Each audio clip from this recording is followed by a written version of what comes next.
Marriage doesn't fall apart overnight. It fades slowly between busy schedules, work deadlines, kids, and everything that's pulling at your attention. If you feel like roommates instead of partners sometimes, you're not alone.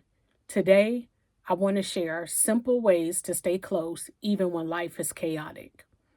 There was a season in our marriage, I've been married for 27 years, but there was a season in our marriage where we barely talked, not because we didn't like or love each other, but because life was loud, y'all. Work, bills, family responsibilities. We were exhausted by the end of the day. One night, I realized we hadn't had real conversation in weeks. We talked about schedules, groceries, errands, our daughter, but not about us. So we made a simple change: no phone during dinner or when we're riding in the car. Even 20 minutes felt like reclaiming our connection. We laughed again. We remembered why we liked each other before life before life got so serious. Connection doesn't have to be hours long. It just has to be intentional. Um, and it's so true. Like, just being intentional. So when we get in the car, my daughter and I know, like, no phones so that we can focus as a family and have quality conversations where we get those laughs, get those check-ins. And then at the dinner table, no phones allowed. And those end up being some of the best conversations that we have as a couple and as a family, actually. Another thing that helped me is just small gestures. I used to think closeness meant big trips and date nights every week. And don't get me wrong, I am a fan of date nights. Like, we implement date nights in our schedule as much as we can. Um, weekly. We do it weekly. Like, we really believe in it. But life doesn't always allow you to do that, to do the big trips or, the date nights every week.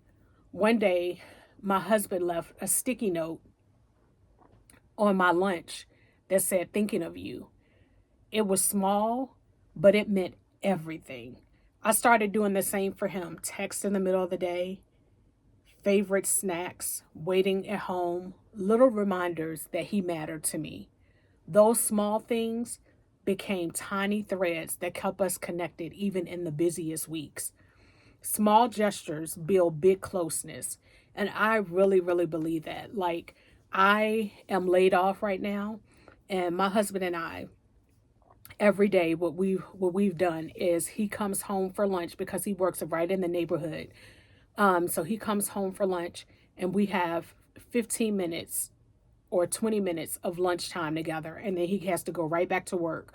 But when I tell you, that small time builds big closeness.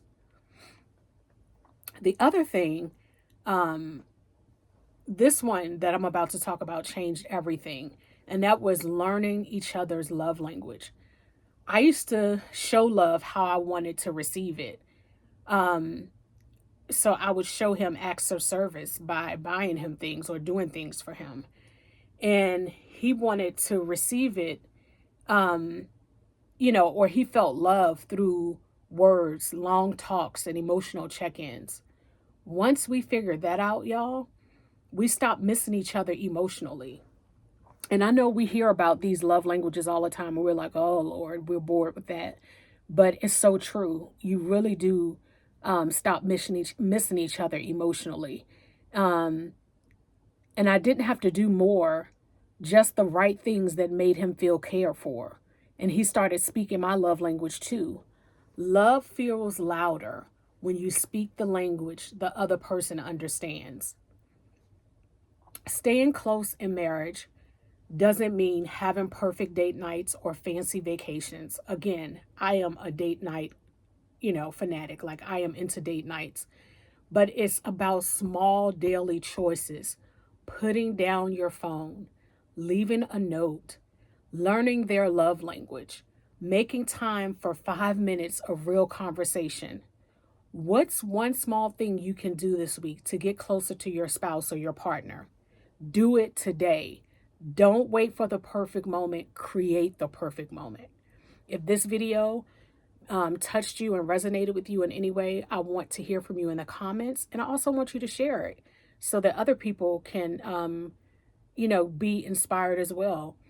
And I want you to know that I love you today, and I will see you in the next video.